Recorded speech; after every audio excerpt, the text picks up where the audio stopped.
요한계시록 1장 1. 계시 2. 재림 3. 나팔소리 4. 주님 성상 5. 비밀 1. 계시 1절 예수 그리스도의 계시이다. 이는 하나님께서 반드시 속히 이루어질 일들을 자신의 종들에게 보이시려고 자신의 천사를 보내어 자신의 종 요한에게 지시하신 것이다. 네, 예수, 자기 백성을 그들의 죄에서 구원하신다 하는 뜻이고요. 그리스도는 메시아, 구세주라고도 합니다. 기름 부은 자라는 뜻을 가지고 있으며 구약 시대에는 왕과 제사장과 선지자가 기름 부음을 받았는데요. 이 삼직을 가지고 예수님께서 이 세상에 오셔서 대속죄의 제물 되어 자신의 백성들을 죄에서 구원하였습니다. 삼직, 이 세 가지 직분으로 왕은 능력과 권세, 제사장은 거룩과 성결, 선지자는 지혜, 지식입니다. 계시는 열어서 보여주신다는 뜻이고요. 속히 이루어질 일들, 하나님의 말씀은 하나라도 다시는 지체되지 않을 것이며 하나님이 한 말씀이 그대로 다 이루어집니다. 이 세대가 지나가기 전에 이 모든 일이 이루어질 것입니다. 2절 요한은 하나님의 말씀과 예수 그리스도의 증거, 곧 그가 본 모든 것을 증언하였다. 네, 예전부터 주께서 증거들을 영원히 세우셨기 때문에 우리는 그의 증언이 참인 줄 압니다. 구약의 율법에도 두 사람의 증언은 참되다고 기록되어 있습니다. 더욱이 우리가 사람들의 증언도 받아들이는데 하나님의 증언은 더 크므로 스스로 참되시다는 것을 확증하였습니다. 3절 이 예언의 말씀들을 읽는 자와 듣는 자들과 그 안에 기록된 것들을 지키는 자들이 복이 있으니 이는 때가 가깝기 때문이다. 네, 말씀들을 읽는 자, 듣는 자, 지키는 자에게 하나님께서는 그리스도 안에서 하늘에 속한 모든 영적인 복으로 우리에게 복을 주셨습니다. 그분께서 창세 전에 우리로 사랑 안에서 그분 앞에 거룩하고 흠이 없게 하시려고 우리를 그리스도 안에서 택하셨으며 그분의 기뻐하시는 뜻을 따라 우리를 예정하시어 예수 그리스도로 말미암아 그분의 아들로 받아들였습니다. 하나님께서 먼저 우리를 사랑하셨기 때문에 우리들 영혼이 주님의 증거들을 지키고 주님의 말씀을 금곧 많은 순금보다 더 사랑하고 사모하며 복의 말씀은 꿀곧 송이꿀보다 더 달고 우리 발의 등이고 우리들 길에 비칩니다. 4절 요한은 아시아에 있는 7 교회에 편지를 쓴다. 지금도 계시고 전에도 계셨고 장차 오실 분과 그분의 보좌 앞에 있는 7 영과 네, 아시아에 있는 7 교회는 현재의 모든 교회를 대표하고 살아계신 주님의 보좌는 옛적부터 견고하며 주님은 영원전부터 계십니다. 7 영은 하나님께서 자신에게 순종하는 자들에게 주신 성령입니다. 5절 신실한 증인이시여 죽은 자 가운데서 처음 나신 분이시며 땅의 왕들의 왕이신 예수 그리스도께로부터 오는 은혜와 평강이 너희에게 있을지어다. 우리를 사랑하셔서 그분의 피로 우리의 죄에서 우리를 해방하시고 하나님 곧 그분의 아버지를 위하여 나라와 제사장들로 삼으신 분께 영광과 능력이 영원 무궁히 있을지어다. 아멘. 네, 이제 그리스도께서 죽은 자들 가운데서 살리심을 받아 잠자는 자들의 죽은 자들의 첫 열매가 되셨습니다. 이분을 통하여 은혜와 진리가 왔으며 그리스도께서 성경대로 우리 죄를 위하여 죽으시고 무덤에 묻히셨다가 성경대로 제3일에 살아나셨습니다. 주님은 복되신 분이시요 오직 한 분이신 주권자이시며 만왕의 왕이시여 만주의 주님이십니다. 우리를 사랑하셔서 그분은 물과 피로 오셨으며 그리스도 예수님 안에 있는 생명의 성령의 법이 죄와 사망의 법에서 우리를 해방하였습니다. 하나님을 위하여 우리가 택하심을 받은 족속이고 왕같은 제사장들이고 성도들 한 사람 한 사람이 거룩한 나라이고 그분의 소유된 백성이니 이는 우리를 어두움에서 그분의 놀라운 빛에 들어가게 하신 분의 덕을 선포하게 하시려는 것입니다. 2. 재림 보아라 그분이 구름을 타고 오실 것이다. 각 사람의 눈이 그분을 볼 것이고 그분을 찔렀던 자들도 볼 것이며 땅의 모든 족속이 그분으로 말미암아 통곡할 것이니 그렇게 될 것이다. 아멘. 네, 그때 인자가 하늘 구름을 타고 큰 능력과 큰 영광을 가지고 오는 것을 볼 것입니다. 땅의 모든 종족들이 통곡할 것이며 세상에 닥칠 일들에 대한 두려움과 그에 대한 예측으로 사람들이 기절할 것이니 하늘의 권세들이 흔들릴 것이기 때문입니다.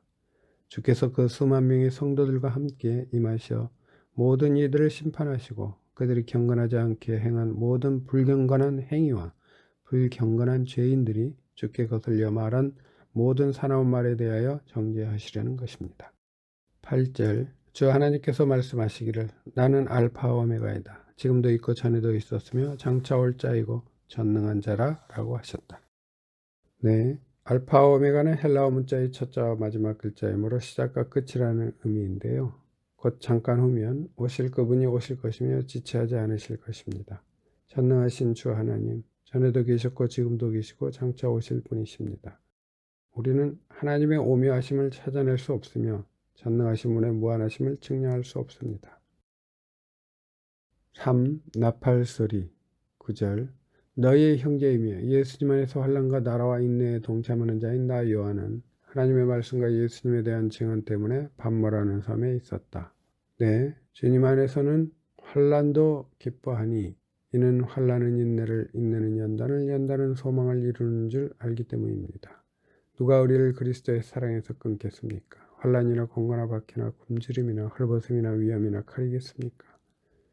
우리가 종일 주님을 위하여 죽임을 당하며 도살될 양같이 여김을 받았습니다. 그러나 우리는 이 모든 일에 우리를 사랑하시는 분으로 말미암아 넉넉히 이깁니다.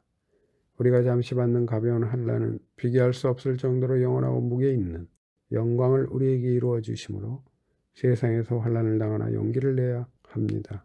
주께서 세상을 이겼으며 주님 안에서 평안을 갖게 하려는 것입니다. 우리를 향한 주님의 생각은 재앙이 아니고 평안이며 우리에게 소망 있는 미래를 주려는 것입니다. 10절 내가 주님의 날에 성령의 감동을 받고 내 뒤에서 나는 나팔소리와 같은 큰 소리를 들었는데 말씀하시기를 내가 본 것을 책에 기록하여 그것을 7교회 곧 에베소, 서머나, 버가모, 두아디라, 사데, 빌라델비아, 라오디게아로 보내라 하고 하셨다. 내가 내게 말한 음성을 알아보려고 몸을 돌이켰다. 내가 몸을 돌이켰을 때 7 금촛대를 보았는데 네, 주님의 날은 오늘날의 주일을 말하는데요. 이날에 하늘문을 여시고 우리에게 하늘나라의 비밀들을 알려주셨고 예수님 부활하신 날이며 성령 하나님께서 강림하신 날입니다. 그러므로 하나님께서 전에 계명은 연약하고 무익함으로 폐지하셨는데 이는 율법이 아무것도 완전하게 할 수 없었기 때문입니다. 다시 어느 한 날을 오늘이라 정하시고 거룩한 주일로 지키도록 하셨습니다. 성령 하나님의 감동을 받고 한 예언은 언제나 사람의 뜻을 따라 나온 것이 아니라 오직 성령의 감동하심을 받은 사람들이 하나님께 받아 말한 것이며 몸을 돌이켰다는 것은 세상으로 향하던 마음들을 순수하게 주님만을 바라보며 주님의 음성에 온전히 순종한다 하는 뜻입니다. 7 금초대는 무궁한 생명의 능력이 십자가와 부활로 이루어진 불순물이 전혀 없는 순수 유일한 영적 교회로서 그리스도의 영원 불멸과 함께하는 영원한 생명이 넘치는 교회입니다. 인간적이거나 육신적, 세상적인 것이 조금도 없는 영적 순금으로 이루어진 고귀한 교회입니다. 이에 반해 눈에 보이는 지상 교회들은 순전한 교회가 하나도 없으며 오늘도 주님께서는 오른손에 붙들고 만들어가고 있는 상태입니다. 4. 주님 성상 13절 그 촛대들 가운데 인자 같은 분께서 긴 옷을 입고 가슴에 금띠를 띠고 계셨다. 네, 우리 죄를 대신하여 자신의 몸을 산 제물로 바치고 속죄의 제사를 드리고 부활하신 예수님은 대제사장 세마포 긴 옷을 입으셨습니다. 가슴에 금띠는 왕의 권세와 믿음을 상징합니다. 14절 그분의 머리와 머리카락은 흰 양털과 눈처럼이고 그분의 눈은 불꽃 같았고 내 희단은 성결하다 하는 뜻이며 속죄한 예수님으로 말미암아 우리 죄가 주홍 같더라도 눈같이 희어졌으며 진홍같이 붉은 죄악이 양털같이 희게 되었습니다. 그분의 눈이 불꽃 같은 것은 하나님 앞에서는 어떤 피조물도 숨겨지지 않고 모든 것이 벌거벗은 채로 드러나기 때문입니다. 15절 그분의 발은 풀무불에서 재련된 주석 같고 그분의 음성은 많은 물소리 같았다. 네, 주석 같다는 것은 모든 행위와 모든 은밀한 일을 선악간에 심판하시는 것이고요. 한 번 죽는 것은 사람에게 정해진 것이라 그 뒤에는 우리 모두가 반드시 그리스도의 심판대 앞에 드러나 각자가 선악간의 그 몸으로 행한 일에 따라 보응을 받습니다. 공의로 세계를 심판하시며 정직으로 만민에게 판단을 행하시는 여호와께서 영영이 좌정하시며 심판을 위하여 보좌를 예비하셨습니다. 그분의 음성이 많은 물소리 같다는 것은 권위가 있으므로 수많은 사람들이 귀 기울인다는 뜻입니다. 16절 그분은 오른손에 7별을 가지고 계셨으며 그분의 입에서는 양날선 검이 나오고 그분의 얼굴은 해가 힘있게 비치는 것 같았다. 네, 7별은 교회의 사자들이며 능력이 오른손으로 친히 붙들고 쓰십니다.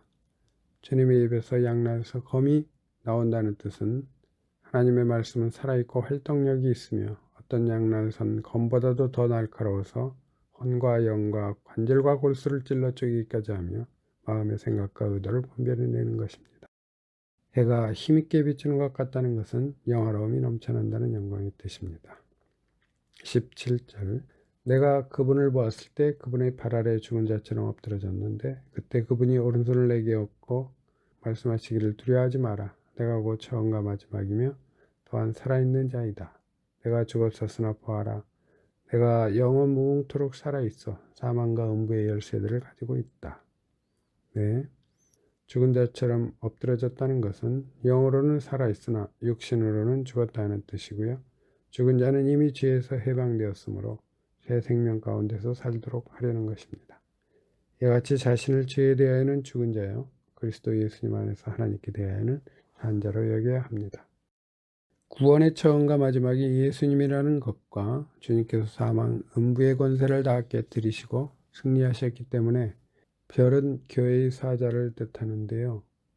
사자를 비밀이라고 한 이유는 아무도 모르는 하나님 나라를 알기 쉽게 전하기 때문이고 여기서 사자는 보냄을 받아 하나님 뜻을 전하는 자입니다.